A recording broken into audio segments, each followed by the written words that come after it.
Четирите основни двете средни училишта во општина Кочани ги извршија потребните подготовки со успешен почеток на второто полугодие од учебната 2017-2018 година. При посетата на средното општинско училиште Љупче Сантов, директорот Миле Левков информираше дека училиштето е подготвено и направена е потребната дезинфекција и дезинсекција во сите простории. Се уште е во тек зимскиот распуст, односно после завршувањето на првото полугодие. Од 22 јануари почнува со работа во второто наставно полугодие.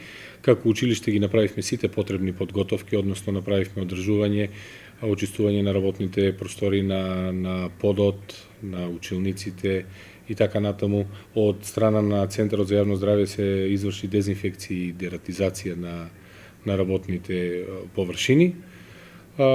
Наставниците овие денови ги искористија за сумирање на резултатите кои за усвоените знања во текот на прво полугодие, евентуалните прилагодување на наставните планови за второто полугодие. Сега се спремни сме за уште еден успешен почеток на второто полугодие во учебната 17-18. И од основното училиште Свети Кирил и Методи, директорот Даниел Кралев не информираше за спроведените активности кои се направени со цел да се обезбедат соодветни услови за почеток на второто полугодие. За време на распустот на нашиве ученици, ние како организација, како колектив спроведовме низа на активности со кои што мислам дека ги подобривме условите, се со цел да можат учениците, значи кога ќе се вратат во нашиво училиште, нормално да започнат со наставно-образовниот процес.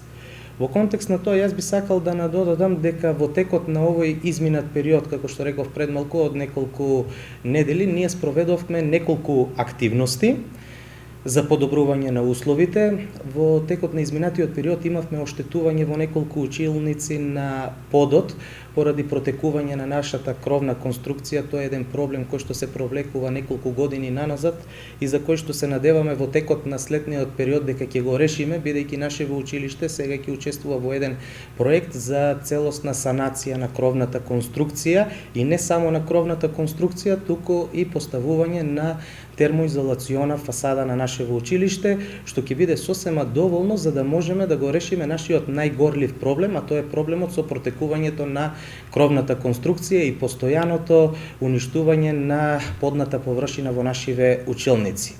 Меѓутоа, освен ова, во текот на овој период беа спроведени и низа други активности, како подобрување на осветлувањето во повеќето училишни простории, подобрување исто така на водоводната инсталација и целата водоводна инфраструктура во нашето училиште, како во санитарните јазли, така и во останатите простории од нашиот објект, односно од нашето училиште.